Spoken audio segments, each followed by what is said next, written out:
Bismillahirrahmanirrahim. Assalamualaikum warahmatullahi wabarakatuh. Alhamdulillahirabbil alamin wa bihi nasta'inu ala umuri dunya waddin. Wassalatu wassalamu ala asrofil anbiya'i wal mursalin wa ala alihi washabihi ajmain. Amma ba'du. Bagaimana kabar kalian pada pagi hari ini anak-anak? Semoga kalian sehat walafiat dan semoga kalian dilindungi oleh Allah Subhanahu wa taala serta kita akan mendapatkan hidayah dan karunia-Nya sehingga kita bisa melaksanakan pembelajaran pada pagi hari ini. Sebelum memulai pembelajaran kita, marilah kita membaca basmalah. Bismillahirrahmanirrahim. Baik, sebelum Bapak memulai pembelajaran kali ini, Bapak ingin memperkenalkan diri terlebih dahulu. Perkenalkan, nama Bapak Muhammad Wisnu Maulana Dia Sanjaya Putra Samudra. Kalian bisa memanggil Bapak Wisnu. Dan Bapak merupakan siswa dari PPL UIN Antasari Banjarmasin dari program studi Pendidikan Agama Islam. Di sini Bapak akan mengajar tentang materi fikih. Sebelumnya, dari kalian apakah ada yang tidak berhadir pada pagi hari ini? Apakah ada? Baik, mungkin tidak ada ya. Karena Bapak lihat sudah pada hadir semua di pertemuan pada pagi hari ini. Baik. Pada kesempatan kali ini kita akan membahas mengenai khilafah pemerintahan dalam Islam. Sebelumnya Bapak akan menyampaikan tujuan pembelajaran pada pagi hari ini. Adapun tujuan pembelajarannya yaitu siswa mampu menghayati konsep khilafah dalam Islam. Yang kedua, siswa mampu memiliki perilaku jujur, disiplin, dan bertanggung jawab sebagai implementasi dari materi khilafah. Yang ketiga yaitu siswa mampu mendeskripsikan ketentuan Islam tentang pemerintahan khilafah. Dan yang terakhir yaitu siswa mampu menunjukkan contoh penerapan dasar-dasar khilafah. Pada kesempatan kali ini di sini Bapak ingin memaparkan konsep atau disebut dengan peta konsep yaitu khilafah. Di sini terbagi menjadi pengertian, dasar, tujuan, dan hikmah. Kemudian pada dasarnya itu dibagi menjadi dasar persamaan, derajat, dasar tauhid, dasar persatuan ilmiah, dasar musyawarah, dan kedaulatan. Dan yang terakhir yaitu dasar keadilan dan kesejahteraan bagi seluruh umat. Adapun pengertian dari khilafah.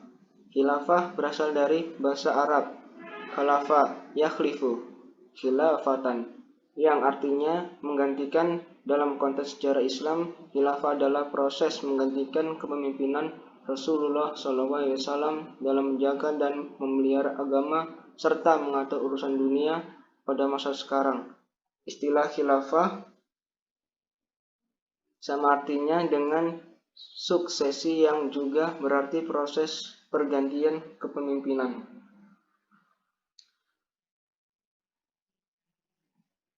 Sedangkan menurut istilah khilafah berarti pemerintahan yang diatur berdasarkan syariat Islam. Khilafah bersifat umum, meliputi kepemimpinan yang mengurusi bidang keagamaan dan kenegaraan sebagai pengganti Rasulullah. Khilafah disebut juga dengan imamah atau imarah. Pemegang kekuasaan khilafah disebut khalifah. Pemegang kekuasaan imamah disebut imam. Dan pemegang kekuasaan imarah disebut dengan amir.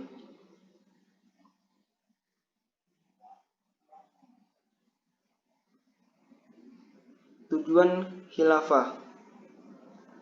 Yang pertama yaitu melanjutkan kepemimpinan agama Islam setelah wafatnya Rasulullah SAW. Yang kedua, untuk mencapai kebahagiaan lahir dan batin dengan aparat yang bersih dan berwibawa. Yang ketiga, untuk menjaga stabilitas negara dan kehormatan agama. Yang keempat, untuk membentuk suatu masyarakat yang makmur, sejahtera, dan berkeadilan serta mendapat ampunan dari Allah Subhanahu wa Ta'ala.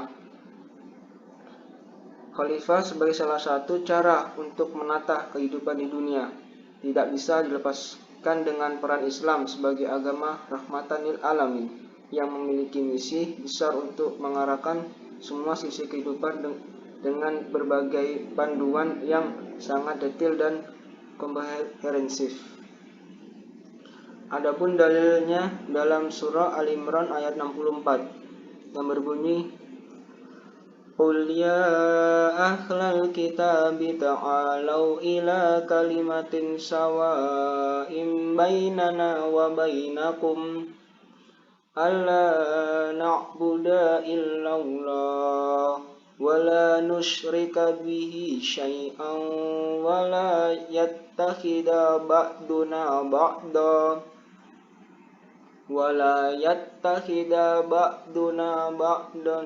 arbaban min dunillah fa in tawallaw faqulu ashhadu bi anna muslimun.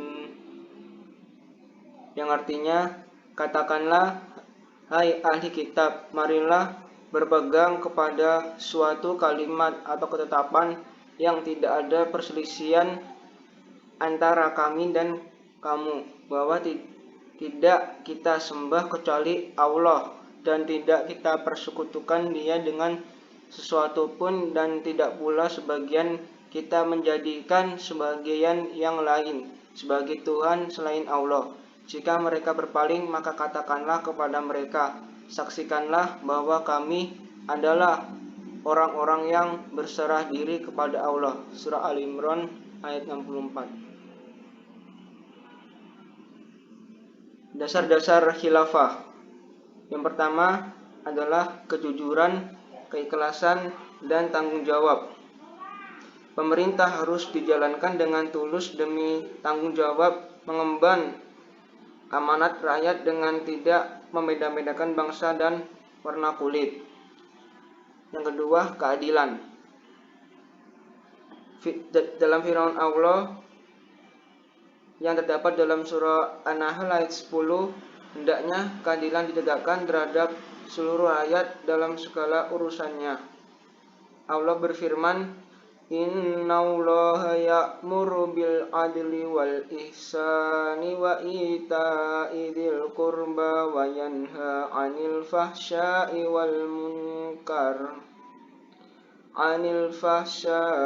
wal munkari wal baghi fa'izukum la'allakum tadakkarun. Kemudian tauhid atau mengesahkan Allah. Dalam firman Allah surah Al-Baqarah ayat 163, wa ilahukum ilahu wahid la ilaha illa huwar rahmanur rahim. Dan yang terakhir yaitu kedaulatan rakyat. Masalah kedaulatan rakyat ini dapat dipahami dari perintah Allah yang mewajibkan kita taat kepada ulil amri atau para wakil rakyat atau pemegang pemerintahan.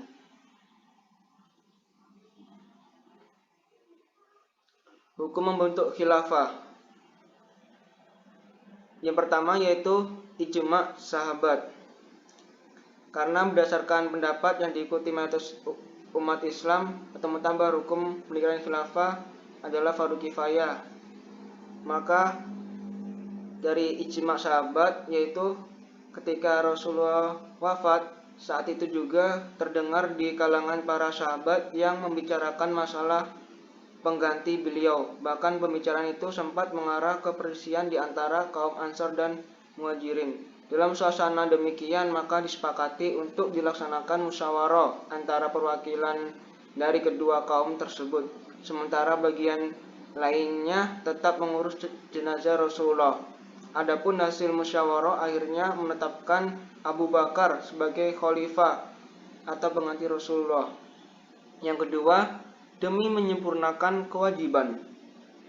Khalifah terus didirikan demi menjamin kelancaran atau kesempurnaan dalam menunaikan kewajiban sebagai warga negara. Misalnya dalam hal pemenuhan kewajiban sebagai umat beragama, menjaga keamanan dan ketertiban, menjamin kesejahteraan bersama, menegakkan keadilan, dan lain sebagainya.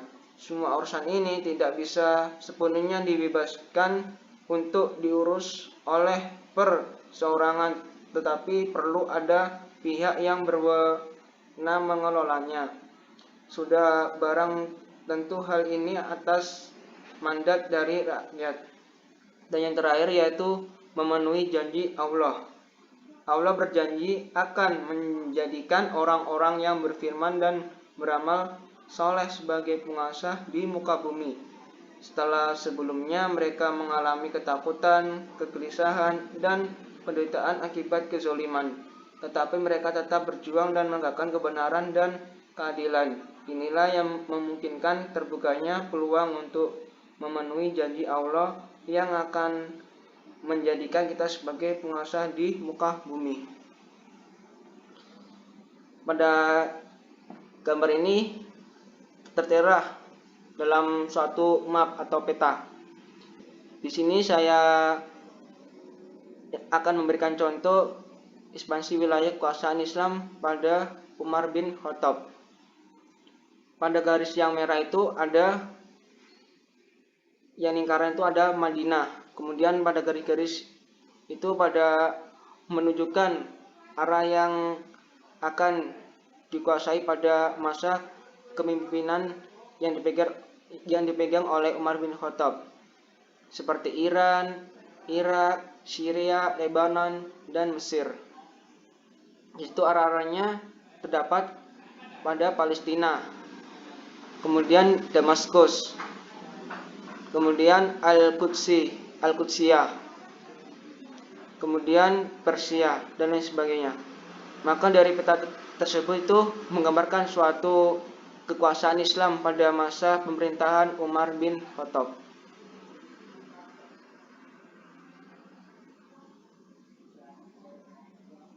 Baik, di sini Bapak akan memberikan suatu video. Baik, kita akan menontonnya secara bersama. Bisa dilihat.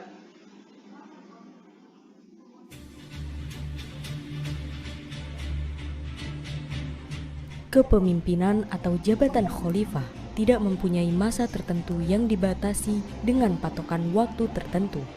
Selama khalifah masih tetap menjaga syariah, menerapkan hukum-hukum Islam, serta mampu untuk melaksanakan berbagai urusan negara dan tanggung jawab kekhilafahan, maka ia tetap sah menjadi khalifah. Sebab teks baiat yang terdapat di dalam hadis-hadis yang ada, semuanya bersifat mutlak dan tidak terikat dengan jangka waktu tertentu. Hal ini didasarkan pada riwayat Imam Al-Bukhari dari Anas bin Malik dari Nabi SAW. Beliau bersabda, "Dengar dan taatilah pemimpin kalian, sekalipun yang memimpin adalah seorang budak hitam yang kepalanya seperti dipenuhi bisul." Hadis riwayat Al-Bukhari. Dalam riwayat lain, yakni riwayat Imam Muslim dari jalan Ummu Al-Husain, dinyatakan, selama ia masih memimpin kalian sesuai dengan kitabullah. Hadis riwayat Muslim. Di samping itu, Khulafaur Rasyidin masing-masing telah dibaiat dengan baiat yang bersifat mutlak, sebagaimana baiat yang terdapat di dalam sejumlah hadis. Kekhilafahan mereka tidak dibatasi dengan masa jabatan tertentu. Masing-masing dari Khulafaur Rasyidin itu memimpin sejak dibaiat sampai meninggal dunia. Dengan demikian, hal itu merupakan ijma' sahabat, semoga Allah meridhoi mereka, yang menunjukkan bahwa jabatan kekhilafahan tidak mempunyai masa tertentu, tetapi ia bersifat mutlak. Karena itu, jika seorang khalifah dibaiat, ia tetap menjadi khalifah hingga meninggal dunia. Akan tetapi, jika pada khalifah terjadi sesuatu yang mengakibatkannya dipecat atau yang mengharuskan dirinya dipecat, seperti terjadi pelanggaran terhadap hukum-hukum syariah atau kezaliman dalam penerapan hukum-hukum di dalam negara, maka masa jabatannya berakhir dan ia dipecat. Namun demikian, pemecatan dirinya bukanlah pembatasan masa kekhilafahan, tetapi hanya merupakan kejadian berupa rusaknya syarat-syarat kekhilafahannya. Sebab redaksi baiat yang telah ditetapkan berdasarkan nas syariah dan ijma' sahabat telah menjadikan khalifah tidak terbatas waktunya. Akan tetapi, khilafah dibatasi masanya oleh pelaksanaan khalifah terhadap sesuatu yang menjadi dasar pembaiatannya, yaitu kitabullah dan sunnah Rasulullah, yakni sejauh mana khalifah mengamalkan kitabullah dan sunnah Rasulullah itu serta menerapkan hukum-hukumnya. Dengan demikian, jika khalifah tidak lagi menjaga syariah atau tidak menerapkannya, maka ia wajib dipecat. Pemecatan khalifah jika khalifah kehilangan satu dari 7 syarat in'iqad, yakni muslim, laki-laki, baligh, berakal, merdeka, takwa, dan mampu, maka secara syar'i ia tidak boleh terus menduduki jabatan kekhilafahan. Pada kondisi ini ia harus dipecat. Pihak yang memiliki wewenang untuk menetapkan pemecatannya hanya Mahkamah Madzalim. Hanya Mahkamah Madzalimlah yang berwenang memecat khalifah jika ia telah kehilangan suatu syarat di antara syarat-syarat in'iqad ataukah tidak. Perkara pemecatan khalifah memerlukan penetapan yang tentu harus ditetapkan di hadapan qadhi atau hakim. Mahkamah Madzalim adalah pihak yang berhak memutuskan penghilangan madzalim atau kezaliman, dan qadhi madzalimlah yang memiliki wewenang untuk menetapkan terjadinya madzalimah atau kezaliman serta memberikan keputusan terhadapnya. Karena itu, Mahkamah Madzalim adalah pihak yang berhak menetapkan apakah khalifah telah kehilangan salah satu di antara syarat-syarat in'iqad atau tidak. Mahkamah Madzalim pula yang berhak menetapkan pemecatan khalifah. Hanya saja, jika khalifah telah kehilangan salah satu syarat in'iqad lalu ia mengundurkan dirinya, maka urusannya selesai. Jika kaum muslim berpandangan bahwa khalifah wajib dicopot karena hilangnya salah satu dari syarat in'iqad, sementara khalifah menolak pandangan mereka dalam masalah itu, maka keputusannya dikembalikan kepada al-qadha atau Mahkamah Madzalim. Hal ini sesuai dengan firman Allah Subhanahu wa ta'ala. Kemudian, jika kalian berlainan pendapat tentang sesuatu, maka kembalikanlah ia kepada Allah Al-Quran dan Rasul As-Sunnah. Quran Surah An-Nisa ayat 59. Maksudnya adalah, jika kalian bersengketa dengan ulil amri atau penguasa, artinya sengketa itu adalah sengketa antara wali al-amr atau penguasa dan umat.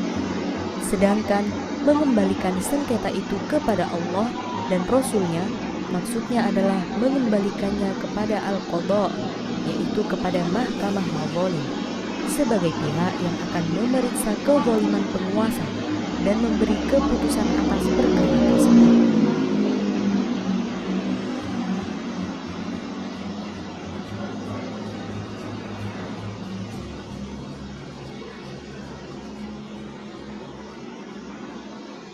Baik, mungkin saja pemaparan video. Di sini Bapak akan menjelaskan 5 fase umat Nabi Muhammad SAW. Pada zaman dulu, sebelum Nabi Muhammad lahir, itu yang pertama adalah fase zaman Nabi Muhammad sendiri. Itu merupakan fase awal di mana fase-fase kepemimpinan pada masa kenabian. Kemudian 4 Khulafaur Rasyidi, itu merupakan fase yang kedua setelah zaman Nabi Muhammad SAW. Di sini berdirinya kepemimpinan khilafah dari keempat Khulafaur Rasyidin tersebut. Yang ketiga adalah fase Umayyah, Abbasiyah, dan Utsmaniyah. Dan fase yang keempat itu adalah zaman sekarang atau fitnah dan dajjal. Pada zaman ini atau zamannya sekarang kita singgah ini merupakan fase keempat, yang dimana banyak sekali fitnah yang bertebaran termasuk juga nanti Dajjal akan muncul. Dan fase kelima yaitu fase Imam Mahdi, di mana Imam Mahdi akan turun melawan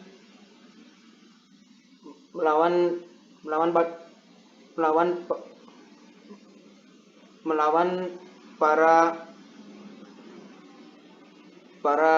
Dajjal tersebut. Kemudian pada masa ini pula akan timbulnya suatu konflik di mana umat Islam tersebut akan kembali ke masa khilafah, dan di masa khilafah tersebut akan timbul suatu kemenangan bagi umat Islam.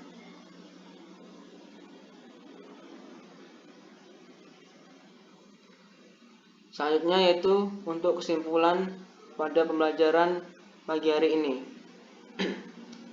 yaitu Bapak akan menyimpulkan khilafah yang ditegakkan dengan tujuan yang jelas dan dasar-dasar yang berpihak pada kepentingan dan kesejahteraan bersama pada akhirnya akan membuat masyarakat hidup tenang, nyaman, dan aman di satu pihak.